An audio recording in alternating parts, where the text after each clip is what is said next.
नमस्कार. आमच्या शाळेचं नाव जिल्हा परिषद प्राथमिक शाळा भोवती, तालुका कळवण, जिल्हा नाशिक. आता गुढीपाडवा पट वाढवा या अंतर्गत आज आपण म्हणजे छोटासा एक कार्यक्रम घेत आहोत की त्या कार्यक्रमात आमचा इयत्ता पहिलीचा चालू वर्षी 8 पट येणार आहे. इयत्ता पहिलीसाठी जून 2026ला पात्र झालेले आहेत.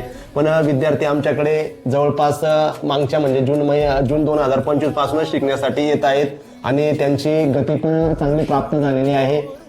विद्यार्थी शाळेत नियमित येतात आणि एक विद्यार्थिनी आहे रितिका पाडवी म्हणून, ती मागच्या वर्षी पण आपणाची गती पण चांगली झालेली आहे. त्याचबरोबर तिचा स्पर्धा परीक्षेचा पण अभ्यास आम्ही करून घेत आहोत. इंग्रजी, मराठी भाषा, त्याच्यानंतर गणिती क्रिया याच्याही तिच्या क्षमतेपेक्षा बऱ्यापैकी तिने गती प्राप्त केलेली आहे. त्यात तिचा आम्ही कायमच स्पर्धा परीक्षेचा अभ्यास करून घेतो. त्याच्यात अनेक पुस्तकांचे अनेक माध्यमांच्या तर्फे सराव करून घेतला जातो. त्याचबरोबर ती प्रश्नपत्रिका सुद्धा सोडवण्याचा प्रयत्न करते. तरी तिचा आपण एक वाचन पाठ घेऊया. पान नंबर 76.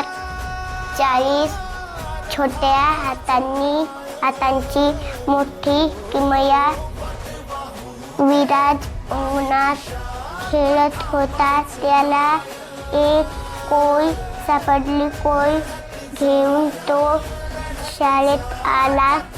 त्याने कोय खड्यात नाही. या चित्राचे नाव काय? ढाल.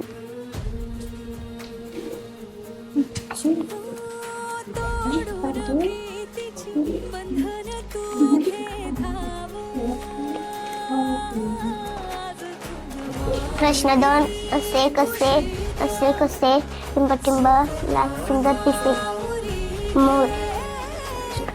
क्रमांक 1. रितिकाचा प्रयत्न खूप छान आहे. तिने एकदम गोल पण व्यवस्थित रंगवलेले आहेत आणि तिचं वाचन पण समजपूर्वक तिला जमायला लागलंय. तरी रितिका लवकरच गती करू. सर्व पालकांना माझी विनंती आहे की आपल्या जवळच्या जिल्हा परिषद प्राथमिक शाळेतच आपल्या विद्यार्थ्याला टाका.